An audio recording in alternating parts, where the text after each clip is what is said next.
Hi there everyone and welcome to the stream today. As you can tell from the title, it's going to be something new. I'm going to hopefully be doing a couple of these over the summer transfer window.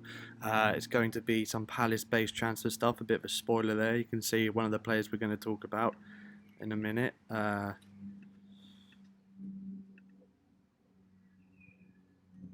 Stay on here. Right guys, let me get things all set up for you.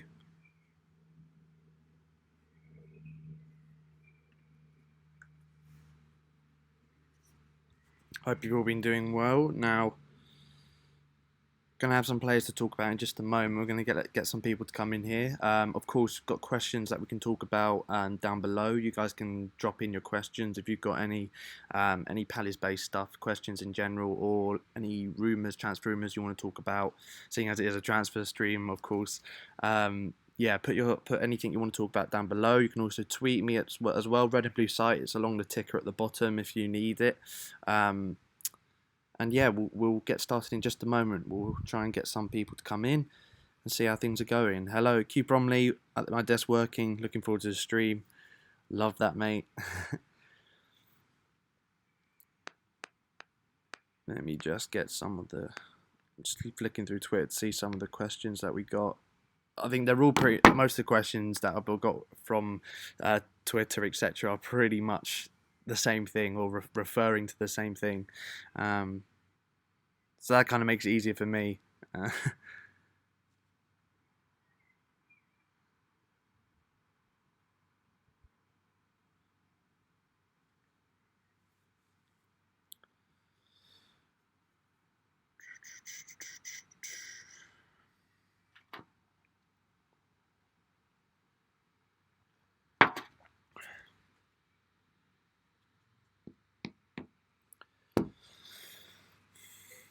Okay, so guys, really what I'm going to address today, as I mentioned, transfer talk, ins and outs of the club, some news. I think this is a good way of doing it. I love doing the streams. I love talking to you guys in a live stream format. I think it's better like that. So what I'm deciding to do is I'm probably mainly going to address the striker position, seeing as that's probably got the most talk so far this window with the whole Zaha thing. And of course, Benteke in the last few days has come up as well, saying that he could be going, or we're looking to sell him on for about 15 mil to Chinese club Shanghai, the team that Fellaini's at. Which would be interesting if that happens. Having Fellaini and Benteke in the same side in China would be a long ball, a Tony Pulis dream. But yeah, seeing as that, I wouldn't say that looks likely to happen, but it could happen, or it could. I think it's likely that we'll look to offload Benteke this summer, to be honest, if we can. So I think mainly I'm going to be addressing striker transfers in this live stream, but then obviously in a later stream, later in the window, I can address midfielders, then defenders. I don't think we'll be looking at goalkeepers that much, or at least I hope not. Ben Masters, you good? Yes, I am, mate. Thank you so much for tuning in. Thank you guys all for your support as well. I know that some of you guys regular viewers of the channel, and it means a lot to me because obviously still a very small time in terms of YouTube and all that stuff. But there's not much Palace representation on YouTube at the moment, so I wanted to make sure I get all of that, give you as much content as I can, and it seems like you guys are enjoying it. Let's get kicked off. Eagle, I'm so sorry if I pronounced that wrong. Can I just call you E? E says, if Crystal Palace could get one signing, who would you sign? It's a common theme. Just been flicking through some of the Twitter questions as well. It's a similar sort of theme that kind of runs throughout that question.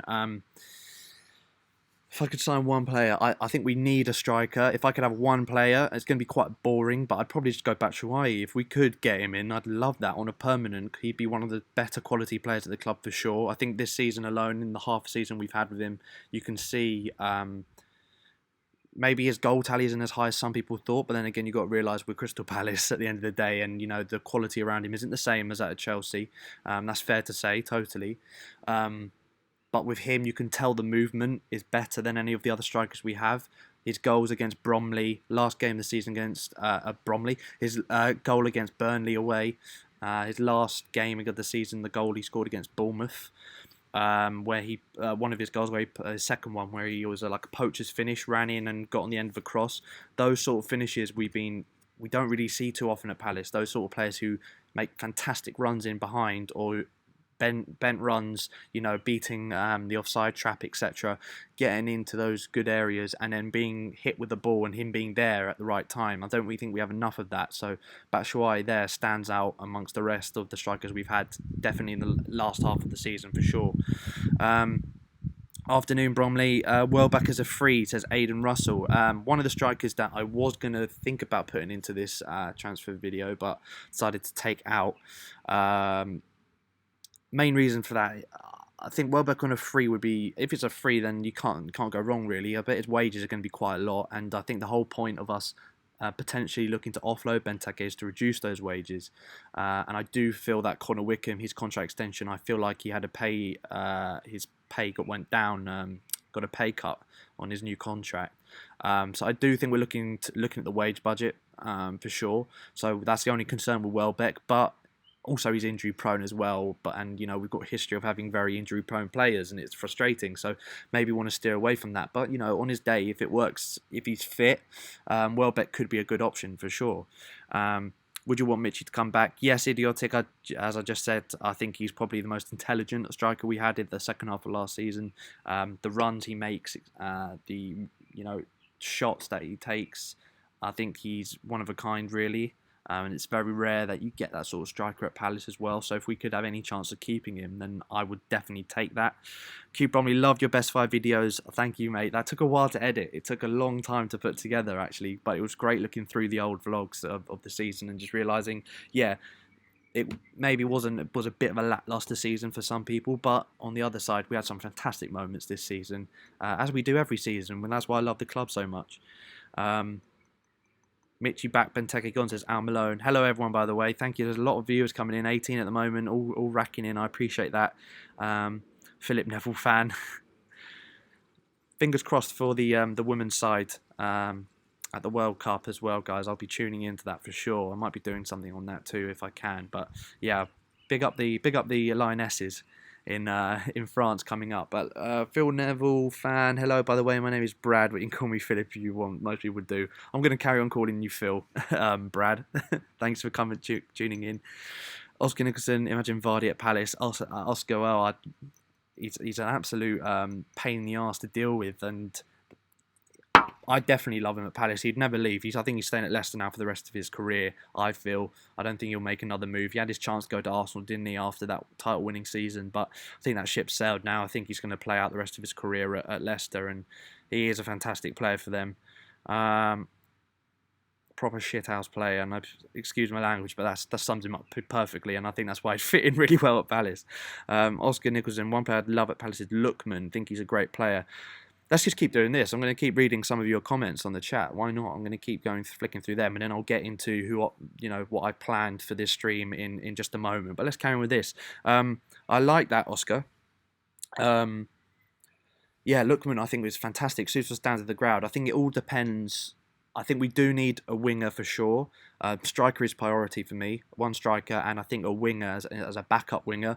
I think Townsend will, if we can keep Wilf, of course, that's a big if. But if Wilf stays over the summer, Townsend will start for me personally every day of the week. But when you look at if one of them were to be injured or out the team, who have we got? Sacco's going, his contract finishes in the summer, and I don't think we're going to renew it. I feel like that we got to get in a backup. You need a backup there. We've got very limited options on the wing. Ayu's obviously finishing as low, and it'll be interesting to see if he was to come in on a permanent for a cheap fee. I probably would take him on a cheap fee if we're talking under maybe around 5 mil. If it's anything like that, then I'd probably take Ayu as backup. But yeah, Lookman is a fantastic option on as a player. Even on loan, I'd take Lookman 100%. Supreme CPFC, thank you for joining in, mate. Thank you. KJR, don't worry, mate. We haven't really got into much yet. Just reading some of the comments out. I haven't really got into anything yet.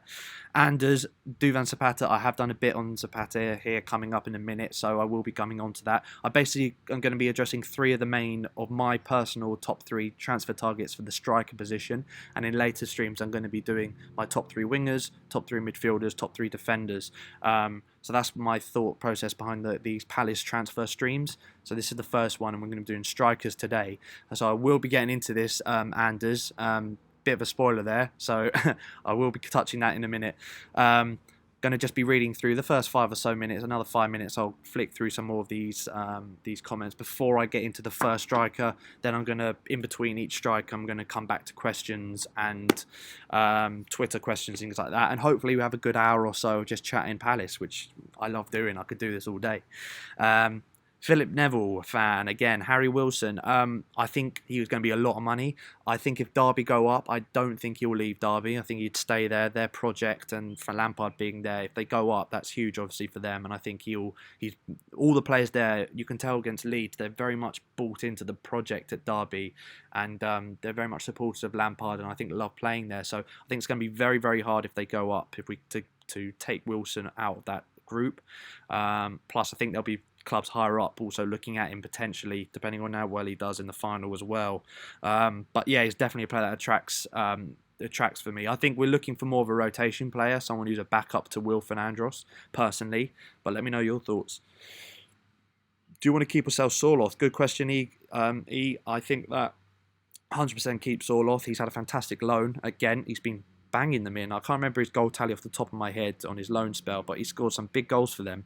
And he's hitting form, which is what you need. So personally, I'd keep him 100%. Again, rotation player, not to start, but in a few years' time, I've always said he's got the physical attributes, the physical qualities to be a successful Premier League striker one day. If he puts his puts his head down, and you never know. But I think we definitely keep him. He's got a good resale value as well. Resale potential as well if he hits form. So I would definitely keep him. Sorloth is yeah, exactly. George has put it perfectly there. I want to keep Sorloth. He's still young, so he could be good soon. Exactly. He's still young. You've got to remember that. Don't get too frustrated with him. When does Luca's contract end? Says Oscar. I'm getting worried that he hasn't signed one in a while. That's true. I think he's only got a year left. And there were rumours earlier in the summer, before the window started, earlier around springtime, Easter, that that talks on his contract broke down with his agent. I don't know if that's true or not. It was only a couple of people reporting it, so I don't know how true those comments were.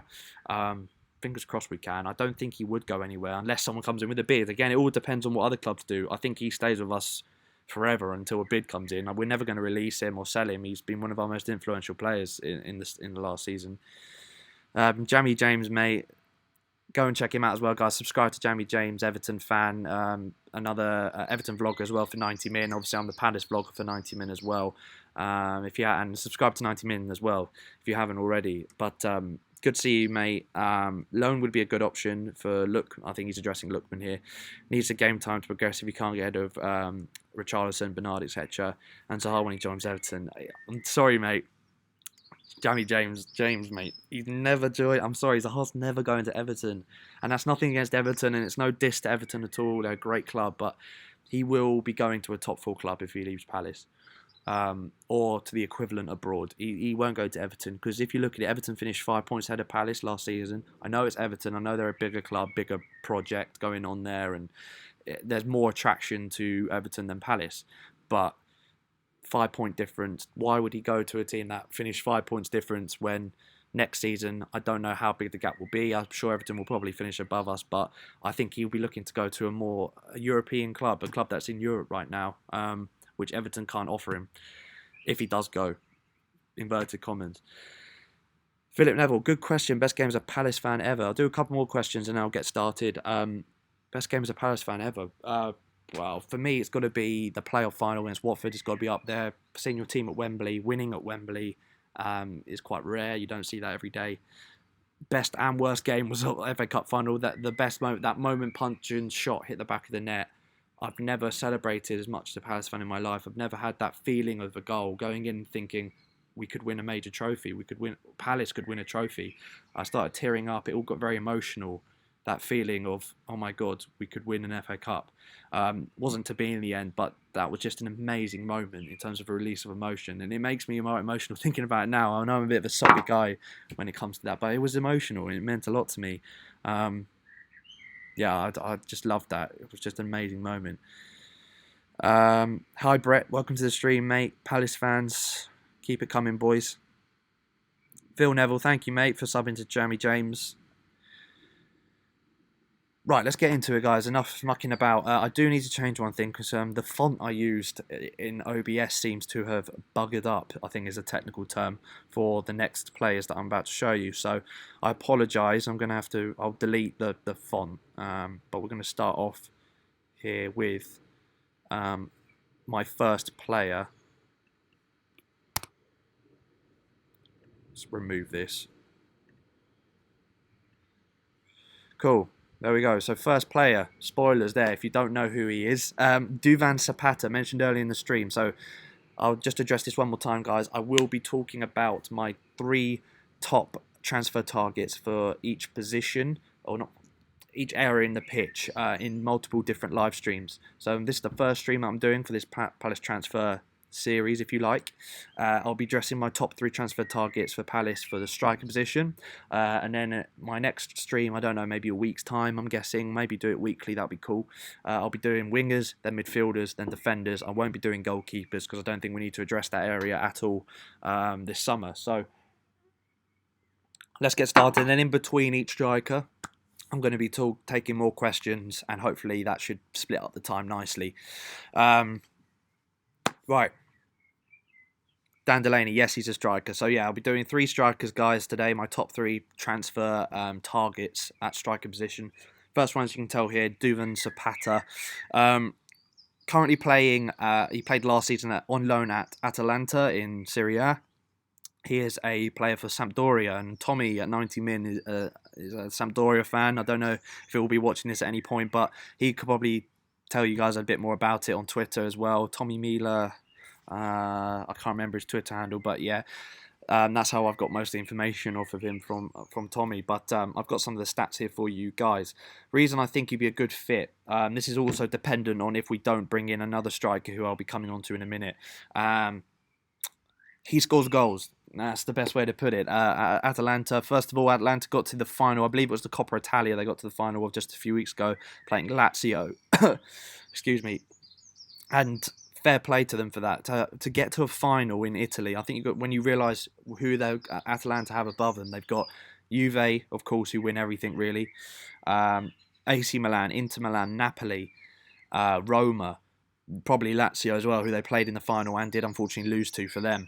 You've got about 6 clubs there that come above them, and they've managed to fight their way, and they've managed to get to a final, a major final in Italy last season, mainly thanks as well to Zapata's goal tally. So fair play to them. So he was part of a very successful team last season on loan at Atalanta, and I'm sure that Sampdoria will probably, off the back of that, boost his price up. He'll be harder to get. They may want to keep him as a striker option, especially as they haven't got too many options up front themselves at the moment. So we're just looking off of his stats for last season in Serie A. 31 appearances, 5 off of the bench. 22 goals, 7 assists. So altogether, and if you include his Europa League stats as well, he played 3 times in Europa League. They got knocked out in the group stage at Atalanta, but he scored 2 goals in 3 group games. Altogether, with his Coppa Italia goals as well, 5 appearances in the Coppa Italia, 3 goals. If you add all of that together, he's in 48 games this season, or last season I should say now, he scored 27 times, had 7 assists, which is a fantastic return really, especially for a team that's not right at the top of Serie A at all, and they're not really a European side either. I know they're in the Europa League this year, but they're not known at Atalanta for being a European powerhouse or anything. If you look at that one, I'm looking at these stats as well on who scored. Average rating on their site for the season was 7.31, which is definitely above the average. Most of his appearances came as a centre forward. As I said, 5 appearances off the bench, 1 goal, 1 assist off the bench. The rest came as a starter. The main attraction for me there, 31 appearances in the league, 22 goals. It's a fantastic, fantastic return. You're looking at him, he's over 6 foot tall. Colombian as well. You may have seen him in the Colombian squad when he was playing England. He was involved in that squad. Looking as well, he's 28 years old. I'll just add that in too. For me, his main thing is his physical appearance. He's a tall guy. Not so much a target man. I think he's quite deceptively quick. Zapata is the main thing. I think he's got that, as I said, the physical attributes that you kind of need as a Palace striker, in my opinion, or historically have needed. Of late anyway, the way we play, when you kind of play quite a direct to a target man. I know at Roy it's slightly changed with much more focus down the wings and cutting back, not so much on crosses and playing up to the target man. But I think especially where we are in the league and that sort of mid-table team looking to get into the top 10, I think the style of striker and the best way to get there, you kind of got to have that resilient, strong centre forward up front who has players running off of him. And I think as that sort of striker who also has the potential to run in behind himself and has the pace to beat defenders, I think Zapata would be a fantastic option personally, especially when he has that sort of goal return. As I said, 22 goals, 7 assists. Those 7 assists, it kind of shows as well how his hold-up play and link up with wingers around him has been crucial to Atalanta's season, and that's probably the main reason I think he's a very versatile striker is a good word to describe him, in my opinion. And I think that he'd be a fantastic fit for us. In terms of his price and how much he'd be worth, as I said, because of this season he's had, it's probably one of the better seasons of his career. I mean, if we check, I can check in just a moment for you guys, like historically how he's done in each season. But for me, I think that you're going to have to be looking. The thing is, Sampdoria will bump the price up as well because he's been on loan, and for them, the loan spell for him has worked. So him coming back to them, he may also be looking. If a bid comes in, he may be tempted to move away, especially if it's the Premier League. This could be his last chance at 28 to have a proper run in the Premier League. I personally think it'll be around the 25 mil mark. Maybe more. I think because he's 28, that will limit the price slightly. If he was a younger player, I think it'd be a lot more. But off of that season, a fantastic goal scoring season, one of the top scorers in the Serie A last season. I think you're looking at over 20 mil for him, and probably closer to 30 if I'm honest in today's market, which is why I think if Benteke were to go, that would free up a lot of the budget and it will make this transfer a lot easier if we were going to go for him. So yeah, that's my thoughts really on Zapata. I think he definitely would work well with us. As I said, quick, very, very strong, direct, can finish, can assist, 7 assists, can link up the play, especially in a team like Atalanta that use wingers as well. So it will be the system they play, not too far away from our system. I know that it's not in Serie A, the sort of setup there, the more 4-3-3 setup that they run is not the same as we've got, but he's been playing with fairly similar players. When you look at around him, obviously Gomez has been, the last few seasons, been fantastic in Serie A as a winger and as a centre forward as well. Who have they got as well? I'm just running through their team.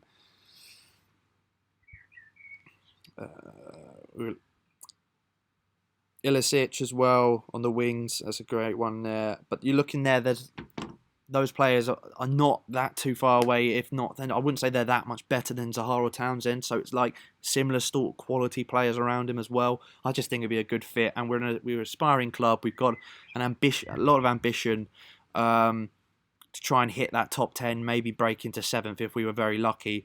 So I think that for the right money, he'd come as one of the star players in our side as well. And that could be an attraction for him personally. And we're a Premier League club, and that's always an attraction. So that's my first striker I'm going to get into, Zapata. Let me know your thoughts. There has been a lot of links to him as well in the media as well, and that's why this has come up as when I've looked deeper into him, I think that he'd be a good fit. So of course, I'm going to cut over to the comments now and some questions. I'll come on to some questions on Twitter at the end because there aren't really many Zapata or, striker-based questions specifically on Twitter. So I'm going to come over to the comment section and we'll get on to our next striker in a moment. Some Batshuayi comments coming in. Don't worry, guys. I'll get onto him in just a moment. KJR, banging goals in Serie A. Yes. Dan, yes, he is a striker. I caught up with that now.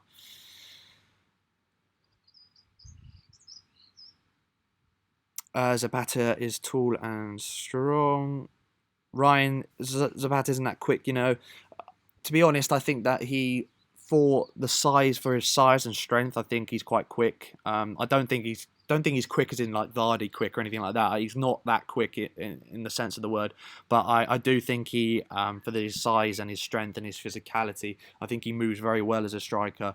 from the clips that I've seen of him. Ryan says, I prefer Batshuayi. Sign Ashley Young, please. Only £1. No, you're right, mate. You can keep Young. You can keep Young, and then we'll keep Wan-Bissaka. That sounds great. Brett keeps Zaha, then Kasim doing well. Yeah, exactly. It all depends really on who we're selling at Palace. Really, if Zaha goes, then obviously you've got to be looking at sealing that winger position / striker position. Before you look at players like Zapata, you've got to be keeping players like Zaha because I think he works. A striker like that works best with quality around him. I think that's the problem we've had recently with players like Sorloth, Wickham. There's been a lot of pressure on these young strikers, especially Sorloth actually. When he comes into the squad, a lot of pressure on him to just hit the ground running. I know that's the Premier League and it's the nature of where we're at now in terms of players coming into the league. You got to just hit the ground running, and also especially at a team like Palace, who are mid-table to lower mid-table as well. There's a lot of pressure on you to succeed the moment you join a club like Palace or the moment you step on the pitch. And I think that's a problem we've had with the fan base. And this isn't a criticism of the fan base, it's just the emotion and the passion of the fan base. And not all of them either, just some people. That there's so much pressure that you've got to perform. You've got to realise these are young players that have got to take time to adapt and also don't necessarily have the quality around them. They're playing one alone up top, and they're being asked to hold the ball, lay it off, create chances, beat these fantastic centre backs that they're playing against, who are, very experienced Premier League defenders and much older than them. So I'm just saying, Zapata's obviously much more experienced striker, so he will also offer a lot to players like Sorloth, Wickham, a lot of experience, and he would be a bit of a leader, I think. And you can't have too many leaders. George, if we're lucky, as if we play like season all year round. Yeah, true. That's very true. Our home form needs to improve, and if we play like we did away from home, then we should be fine next season. Ryan says Trey Adams, though. A lot of talk on Trey Adams. I haven't included him in my top 3 targets. That's not to say I wouldn't be happy. I wouldn't be happy with Trey Adams. I think he'd be a good fit for the club. He'd be a different striker as well. Reminds me of Gale. Just a different option to have. Quick, gets in behind again. Worked well with 2 up front with Mitrovic at Birmingham. He worked very well in a 2 up front. Their strike partnership over the last year and a half has been brilliant, and I'm sure Birmingham fans would vouch for that. The problem there is we don't really play with 2 up front. We normally play only with 1 up top, sometimes with 2 up front when we're changing to a 4-4-2, mainly when we have injuries. We play Zaha Townsend in a 4-4-2. So personally, I think that if we were going to bring him in, I don't think he'd be as effective in the system that we play. That's not to say I wouldn't like to see him in the club. I think he'd be a great option. I don't necessarily think he'd be a starter, though. Phillip Neville, some more questions, guys. Here we go. Philip's got the idea. Some questions, then we'll get on to our next striker. Favourite commentator? I like match of day commentators like Jonathan Pearce, for example. It's a good question. John Watson for me. And I say that also because not last season, the season before, so we're talking 17-18 season, last game against West Brom. It was John Watson's last game, and I was very lucky to be able to meet John Watson and get my programme signed by him as well.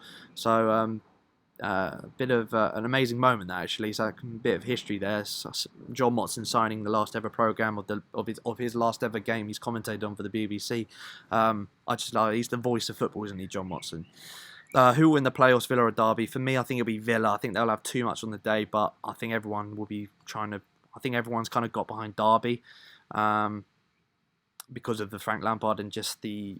I think they're just a team I think everyone likes to like, if you get what I mean, more so than Villa. But I think Villa have got so much talent. I think they kind of have to go up Villa as well because of the financial problems they could have if they don't go up.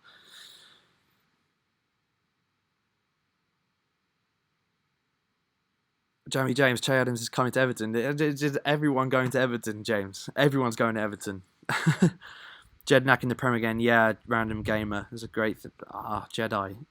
If he comes back to Palace, mate, that'd be mad. That'd be mad on it playing Palace, or if he was on the bench. Yeah, he'd get an amazing applause because I think Pardew really stitched him up when he left the club. Really stitched him up. Worst decision we did, getting rid of him when at that point. I think he still had another season in him at the level we were at. I think he still can for a team like Villa who just getting promoted. He's a great player to have. He says, would you take Balotelli on a free? Now, I know he's a potential free agent in the summer because I don't think he's going to have his contract renewed at Marseille. I personally wouldn't. I think he's had his chances in the Prem at the top teams. I know he scored a decent amount of goals at City, but when you look, and at Liverpool, he didn't really hit the ground running at all. And that kind of worries me when you're at teams with that much quality around, and also his attitude was a problem at both teams at some stage. What will change if he comes to a team like Palace, where there are worse players around him compared to those teams? And I know his attitude probably has improved slightly now that he's got older, but I couldn't trust him to. I feel like he'd be a bit like Benteke in the sense that he tries, but I think if his confidence is low, you don't see him work enough off the ball, and I think that's a big problem at Sellers Park. When strikers don't work off the ball, it gets on people's backs. So I wouldn't have Balotelli me, and also the wages would be stupid, and also I don't think he'd come to us anyway if he had the choice.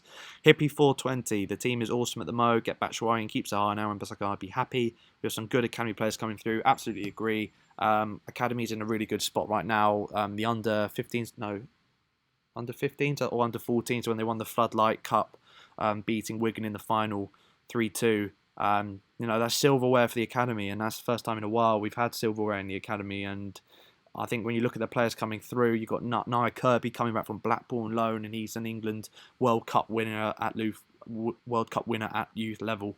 Bit of a mouthful that. You look at even Hiram Boateng, who we ended up selling unfortunately to Exeter.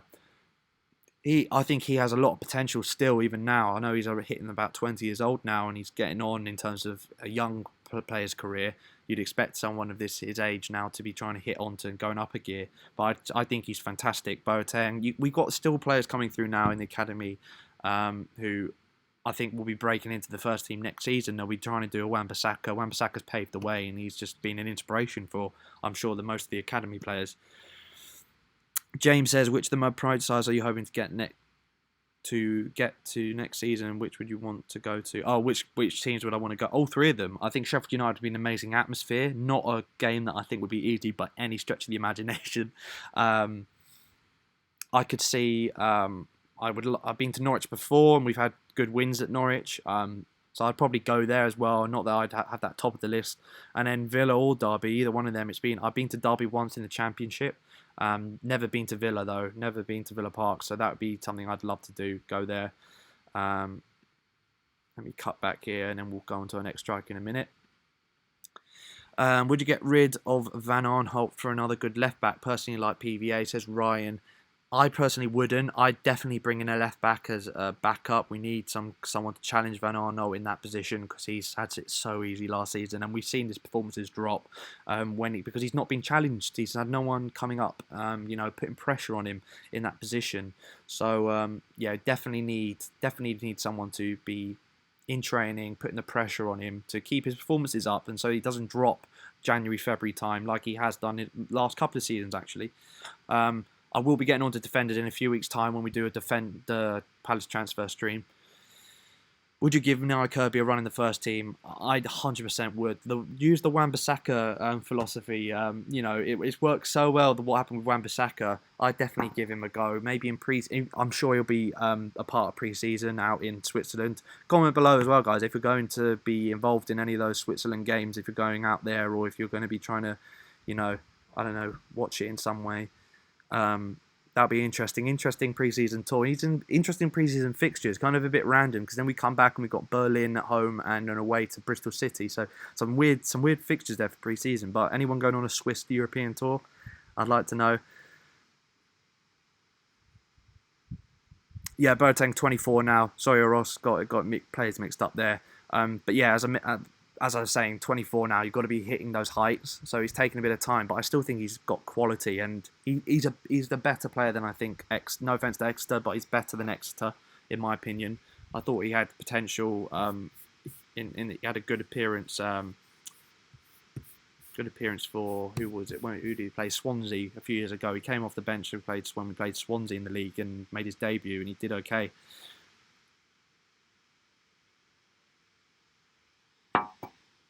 Marcel, you know what I mean. I know everyone was injured when Wan-Bissaka got the chance, but he was good enough to be put in and given the chance. I know he had no one else technically, But you've got to be knocking on the door, and he was knocking on the door, and that's what I mean. You need the young players to be of the quality and be there and ready to come in when needed, and Wan-Bissaka sums that up to a T. Do you think 100 mil for Zaha is a good price tag, says Ryan? I think that it is. I've just done a video. If you go check out my video on Zaha, Palace Daily from a few days ago, I sum it up there, mate. I could talk about it for a good half an hour, really, the Zaha situation, but that video sums it up well. Ralph's going on a Swiss tour. It's a lovely place, Switzerland. Lovely, lovely area. Beautiful scenery. Right, let's get into our next striker. A striker that we were linked with in the summer. Didn't happen, but I think we've got an even better chance of getting now that he has been part of a relegated side, and I think that will give it away for some of you. Bit of a spoiler there again. Oh, I just deleted it. My next player, basically, guys, is sorry, I just deleted the scene there. My bad. But the next player is going to be Mitrovic. You probably just saw a sneak peek of him there. Alexander Mitrovic. Now, obviously, main reason for this is still very young. Got the qualities that, as I said, similar as the qualities that we enjoy as a Palace striker. Strong, physical, very good shot. Very good shot on him. On the deck. Something that, and his finishing, he's been quite consistent, even for a team like Fulham, who've been relegated. He's been one of their only consistent performers. I know he dropped off in the second half of the season and took ages not to score, but Fulham were in free fall at that point. The morale in the whole squad was low. It was hard. It's hard to score in that sort of environment. First half of the season, when the spirits are up and they had ambitions still to stay in the league, he was fantastic. He was unstoppable at point. Well, no, unstoppable was a bit much, but he was fantastic at points, and some of the goals he scored were brilliant. So if he's in a team which has a lot more quality, a lot more tight knit, like Palace, and he's got the sort of desire that I think he will have if he joins Palace, I can see him scoring a lot of goals. If we look at his stats for last season to back up what I was saying, so. Last season, if we're looking at the Premier League, 37 appearances for Fulham, 11 goals. Now, you've got to remember as well, relegated side to score double figure in goals. More goals than Zaha, one more goal than Zaha. It's fantastic. And I know he's got some quality around him. Fulham really splashed the cash in the summer. But as I said, the whole second half of the season, or most of the season really, they were in free fall, Fulham, and they were in a very, very low morale. The players were leaking goals. It's very hard for a striker, especially when he was playing on one up top, for him to get anything out of that side. But so to score 11 goals, 3 assists, I think they scored 37 goals in total, Fulham, in the Premier League. So when you see he scored 11 of those 37, it may have been 32, one of those numbers. But to score 11 out of it is very impressive. Finishing, long shots, aerial duels. I think that's been the most impressive thing for me, is aerial duels, and that's something that we slightly lost. I don't know why, but even when Benteke's been playing, it seems as though we've been off in that area. Winning headers. I can't remember the last headed goal we've scored. It's been a long time, especially when you see a few seasons ago when that was our main source of goals, was crosses and headers from corners and set plays. So it's crazy that we kind of lost that feature in our play, that area of our play. So the fact that he's so good in the air, I can't remember a game where I haven't seen him win most of the headers that have come his way, the balls that have come his way. He's fantastic in the air, Mitrovic. Got that. I think he's tamed that sort of red mist descending over him. He's kind of like tamed that a bit. He used to be quite, especially at Newcastle, used to be very, very red card prone, and I think he's really improved in that side of his game, which is good. It's great to have aggression as a striker, especially on your own up top as a target man, sort of starred striker. And it's good to have aggression, but you always got to tame that. And I think he's becoming very mature in the way he plays. And he's, as I said, he's even though he was at Fulham, he did impress me last season. He really did. Who Scored gave him a 7.13 rating, and as I said, for a relegation side, that's amazing. Obviously, he played for Serbia as well in the UEFA Nations League. 6 goals and 6 appearances. They were in League C, which is obviously second from bottom in that league, but even so, the 6 goals and 6 international appearances is fantastic. and he also got a goal at the World Cup as well for Serbia. So that's my thoughts on Mitrovic. Also on top of that, very, very close with Luka Milivojevic. I don't know if you follow Luka on Instagram, but a lot of the time on Instagram you see him posting images of him going out for a meal with his wife, and Mitrovic and his girlfriend or wife. I'm not sure if they're married or not, but they'd be there on like a double date, and you see that every other week. They seem to be hanging out with each other so much. Obviously played with each other at Anderlecht. Chiarte also played with Luka at Anderlecht, and you see how that link's worked out. It's worked out very well, I think, Chiarte and Luka. The same would apply. I think Mitrovic would slot straight in. Having a player like Luka there as well, who he knows so well and is good friends with, Serbian teammate too, I think it would be a fantastic fit for the club. I definitely think we should go for him. Cut over again, as we did with Zapata. Cut over to the comment section now. I'll take a look at your thoughts on this. Let's base it around Mitrovic. Your thoughts on Mitrovic, if you can, guys. Would you prefer to sign Batshuayi Benteke again? Supreme, I will come on to these sort of questions at the end. If we try and stick to talking, we'll talk about Mitrovic for now, and then we'll come on to the more general questions at the end. Fulham might want to get their money back for Seri, says KJR. Yeah, they might want to. That's a good point. They've got to. Most of those players will be going in the summer. And I think that's what's good about going in for him now, is that they're going to be selling and offloading players, and I think they're already lining up replacements for Mitrovic. He will probably cost in the region of 30 mil, and that's because he's still very young. If you look at his age, what are we looking at here? He's 24 years old. I mean, we've got another 6-7 years at peak until he hits his peak, really. 100% he's a player. Slap him on a 5-year deal and we're good to go. He can only get better with age. He's already performing at a very good level at the moment. I think he'd be such a good fit at Palace. He's a player who I think as well hits that sort of South London sort of... I've always called it the way we play is that South London sort of philosophy where it's not even a style of play. It's just desire, passion. It's players fist pumping to the fans when they win a corner. It's things like that. It's throwing your heart for the club, kissing the badge and all that. You become an instant club hero at any club if that happens, but especially down at Palace, we love that. And I think Mitrovic summed it up beautifully. He really is a very passionate player, and I think that's a great word to sum him up, passion. And he fits in perfectly for us, in my opinion. Brett says, I prefer Zapata over Mitrovic. Zapata's much more experienced, don't get me wrong. He scored more goals at international level. I just think Mitrovic, he's younger. I think that he'd fit Palace a lot better than Zapata as well. Experience in the Premier League too. Exactly, Liam. Mitrovic is young. He's only going to get better, and I think he's already playing at a decent level now. And again, the aerial battles he's won, the way he plays, I think it suits Palace to the ground, down to the ground. Pick a number out of 1 and 2, and a number out of 1 to 24. I don't know what that means, Ryan. I'm sorry. Ross says, who would you sign if we can make 3 summer signings? Who would they be? If I had to pick off the top of my head, I'd probably go right now Batshuayi. I'd go Lookman. And another left back. I'm not sure. Off the top of my head, it's quite hard off the top of my head. I'd have to look into it a bit more. Just conscious that it might start raining. I'm sitting outside because it's been such nice weather the last few days. It might start raining in a minute. Supreme, good question. I think it depends on if we do sell Benteke. I think our budget will probably be around... I'm guessing it's not going to be massive budget. I'm saying 30 mil tops on 35 mil tops on our budget. If we sell a player, of course, if we start selling Benteke, that frees up a lot of budget. I think we will be splashing much more money this window than we have the last few windows, because I think there's been pressure on Parish to bring some more players in. I think the money is there. I don't believe the rumours that we have no transfer budget. I think we do. I just think that we've been poor in our recruitment. I think that's where it's come down to. I think that Dougie Freeman's got more pressure on him.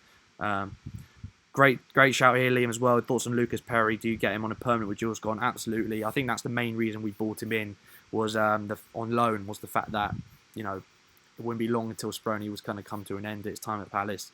Obviously, wish him the best. He's an absolute legend at the club, and very emotional to see him leave it. But Perry, I think, is his replacement as a third choice, maybe a second choice ahead of Hennessy, depending on how well he does over the summer. How long should we stick with Roy, said Michael? Well, I don't think he's got more than a few seasons left in him, to be honest. And that's not because I don't think he's good enough. I think that's just because he's going to choose to retire soon. He's already the oldest Premier League manager ever, surpassing Bobby Robson halfway through last season. So, was he almost 70? How old is he now? Almost 76, 77, something like that. Not that old. What am I on about? He's past 70 years old.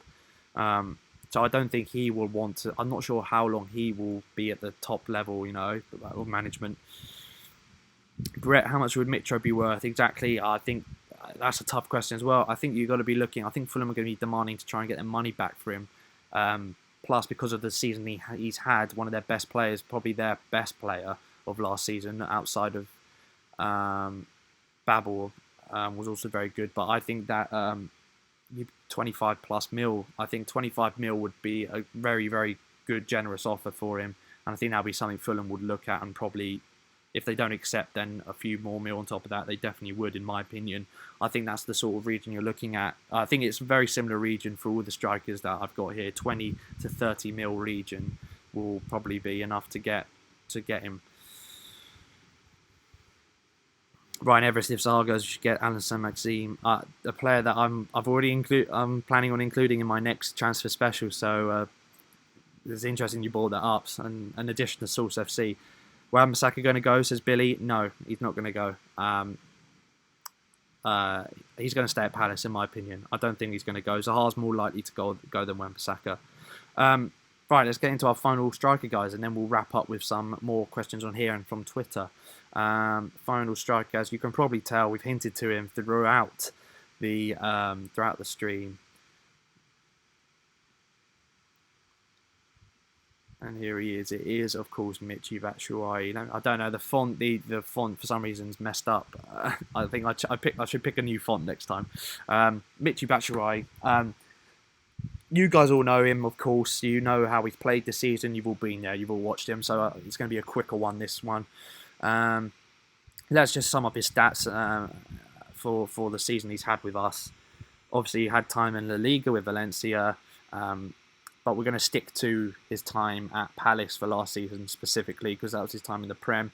9 appearances, 2 off the bench, 5 goals. Very good return for a loanee, especially in the Prem, in my opinion. 6.86 rating, so lower than the other two, but obviously it's over a shorter period. You're looking at aerial duels 1. He got 1.1 aerial duels 1 per game, that is. So that's quite a good stat, actually. When you're looking at target men and trying to hold the ball, he's winning at least on average just over 1 aerial duel a game. Minutes, if we're looking at Prem minutes, no assist for him as of yet, but the main thing, as I mentioned at the start of the stream, was the fact that he's always in the right place at the right time, and his movement off the ball is class. I think his movement and it shows why he's Chelsea bought him, why he was at Chelsea. He's at Chelsea. It shows that his movement off the ball is his main factor that I think puts him above the rest. The rest of the strikers we have are absolutely, and I think his finishing is just class as well. The goal against Burnley was a great example. His finish against Bournemouth, his first goal, when he plucked out the air, what a strike! I know it's like pretty much 7, 8 yards out, but even so, to keep that on target was fantastic. Look at him, 25 years old as well. He's only a year older than Mitrovic. Of course, that's going to affect his price as well. The fact he's at Chelsea, they've got a transfer ban, and that's the main thing. The fact Chelsea have a transfer ban. KJR said it down here, will be 30 to 40 mil. I don't think it'll be quite as high as that, but I definitely think he'll be the most expensive of the 3 transfer targets that I've done in this stream. I think that he will definitely be 30 mil minimum because of the transfer ban. I think 35 mil would be more than enough to get him. So I'm thinking 30 to 35 mil is what you'll be looking at, and not. I think it's inflated mainly because Chelsea can't buy anyone, so they've got to be careful who they're letting go. They've got to really think it through. And Higuain's obviously going back out to Italy. They've got Giroud, who they've signed on a new deal, and I don't know whether he's going to be the man to take them forward. Morata coming back from a loan. Again, he's had so many chances. The fans are against him. I think are pretty much all against him now. I don't think he's got much time left. I think they may revert back to giving Batshuayi a run in the side and see what he can do, or at least keep him in the squad. Callum Hudson-Odoi's injured. I know he's a winger and he's different, and Hazard's going to be leaving Chelsea as well in the summer. It's looking even more likely that any day now that's going to happen. When you've got those sort of players that are injured and out the side or being sold, you've got to try and keep as many of the better quality players that you can. And for Chelsea, I don't think they've got many options. They have to keep him unless big money comes in for him. So that's the only reason that I can see us not getting him. I think if we were to bring in a bid and there are other teams involved, I think we'd be the favourites to get him because of the loan and because he's fitted so well. You see him so happy. He's embraced the Palace fans. Again, coming back to that South London philosophy that I talk about. Embracing the fans, being very passionate on social media as well. He's very good on social media, as you all know. And just really embracing the club that he's playing for, and he gives it his all, and it's relationship with the players on the pitch as well. You can tell that he's very close. Source FC, you know. So there you go, guys. Batshuayi, I don't need to say much more on him. You know how he plays. You guys have all seen him, and you know what it's like. Those are the players that we're going to be that we talked about there. My top 3 transfer targets for the striker position this summer: Zapata, Mitrovic, Batshuayi. If I'm going to pick the order that I'd have them in, Batshuayi, Mitrovic, Zapata would probably be the order I'd go in. But all 3, if any one of those 3 came into Palace this summer, I'd be very happy. I think it would definitely add quality to our team and would be good fits. They'd be good fits, which is the main thing. So those are my 3 strikers, guys. Obviously, comment below. Comment again in the chat your thoughts on them if you would. Trey Adams is the only one that could have come in but just missed out. I picked very similar strikers. So if I was going to go for a different striker, different kind of striker with more pace and a bit of different qualities to his game, Trey Adams would be top of the list 100%. But I wanted to try and stick to similar sort of strikers that we typically go for and fit the bill. Dougie Freeman's watching, get on it. One of those 3 strikers. Be very happy if you could put a bid in for them right now, please. So yeah, guys, put in the chat below your thoughts, and now I'm going to get into some questions as well, more general questions now, trying to stick around the transfer theme, or it could be just general questions if you like around Palace. But yeah, that's my first transfer stream almost finished now. 3 strikers done and dusted.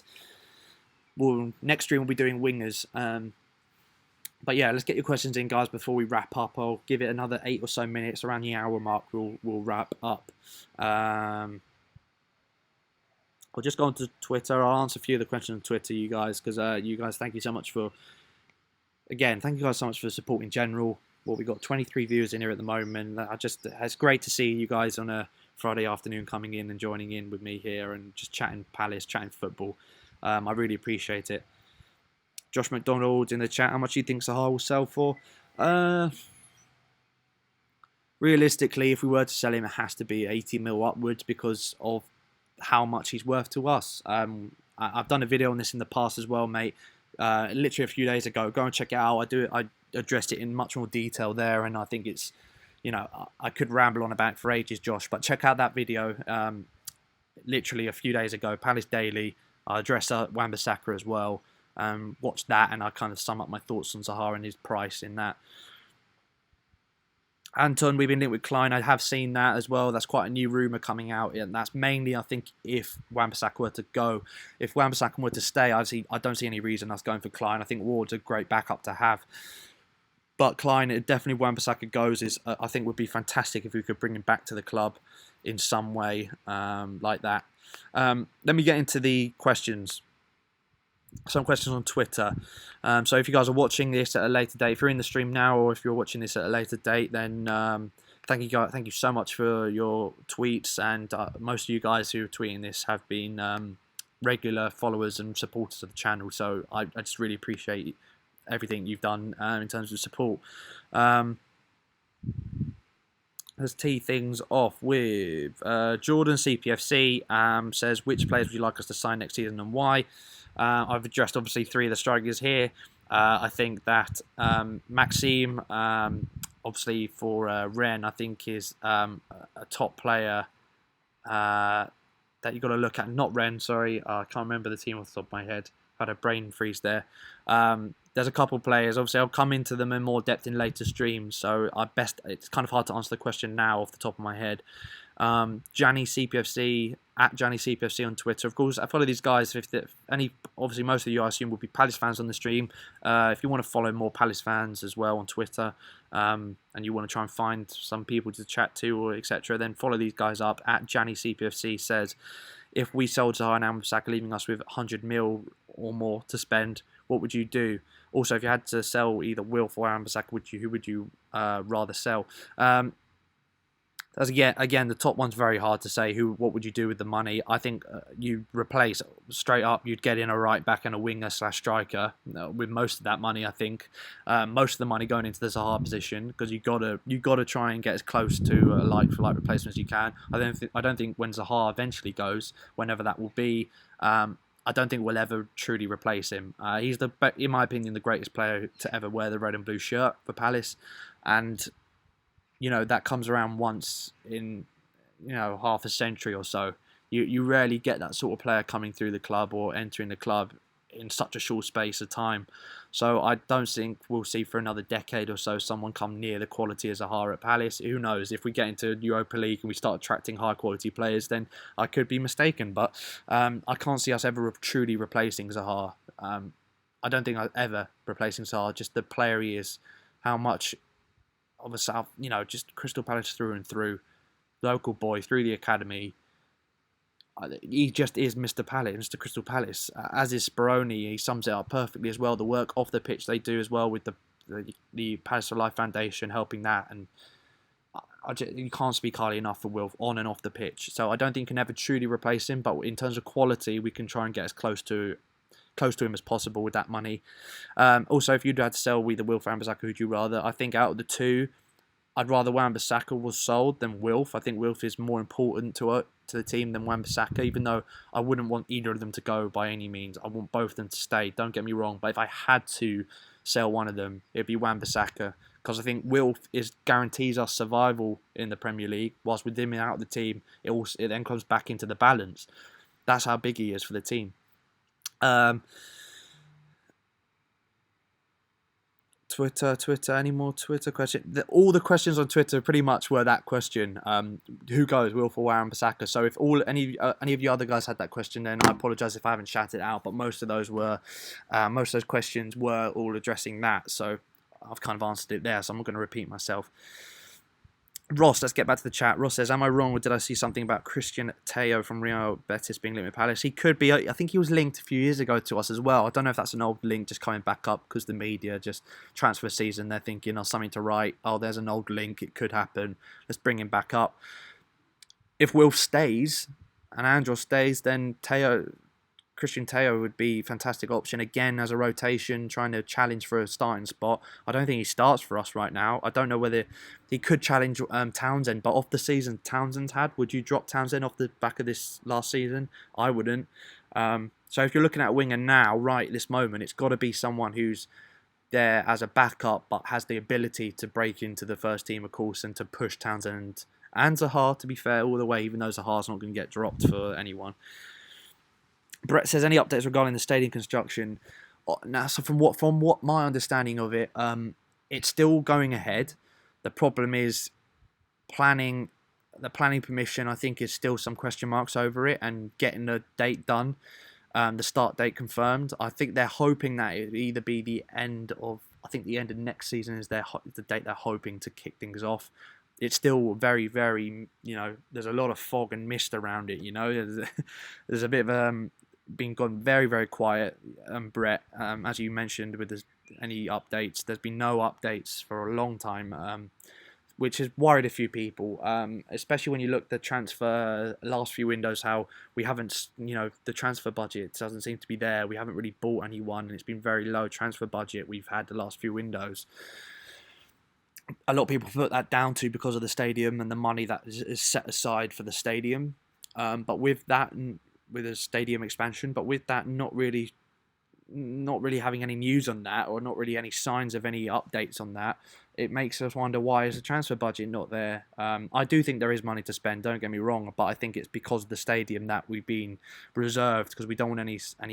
You don't want the club to be hit with financial, financial problems because of us spending a lot in the transfer window and then going bust building this ground, building the expansion, etc. So any updates I get or I hear, I'll do a Palace Daily on it, guys, and you guys will be the first to hear about it as soon as I hear anything. But you guys probably hear something before me, knowing the nature of Twitter and the media nowadays. Josh McDonald again says, do you not think Palace need a new centre-half, as the current ones are getting quite old? Great point. And of course, when we get onto the centre or the defenders live stream in a few weeks' time, when I'll do my top 3 transfer targets for defenders, I will be having centre-backs included in that. So I will touch on that more in a few weeks' time, Josh. But centre-back is a massive area we've got to address as well, mainly because of how injury-prone they are. Not because of talent. I think talent-wise, Sacco and Tompkins, the centre-back partnership, are the best probably 2 of the best centre-backs in the bottom half. Definitely outside the top 6. It's the best defensive partnership outside the top 6. I think statistically anyway, in terms of clean sheets kept. So I will delve into that at a later date, mate. Very good question though, and it is something we need to address, I believe, as well. Josh, what's happening with Stadia? As I mentioned, Josh, with Brett question, I've tried to address that best I can. Anyway, we've just hit an hour, guys. I think I'm going to wrap it up there. As always, guys, thank you so much for the questions and for the support, for you guys coming in. You don't have to watch me, but you choose to, and I honestly really, really appreciate that. I really enjoy doing the live streams. Communicating to you guys in this way is the best way of doing it for me. I love live streaming to you lot. And any tips or things you want to see in the future in terms of the live streams, or any tips with how to improve the live streams or make it better for you guys, if there's anything you're bored with or you want to see improved, then of course comment below or send me a tweet, etc. Obviously, they've got the ticker down below, so you can follow me up there if you want to ask me any questions on social media or just in general have anything to say. Thank you so much for the support. Of course, hit the like button, share this out, get this out to as many Palace fans as you can, and hopefully we'll see their thoughts on the striker situation if they agree with me.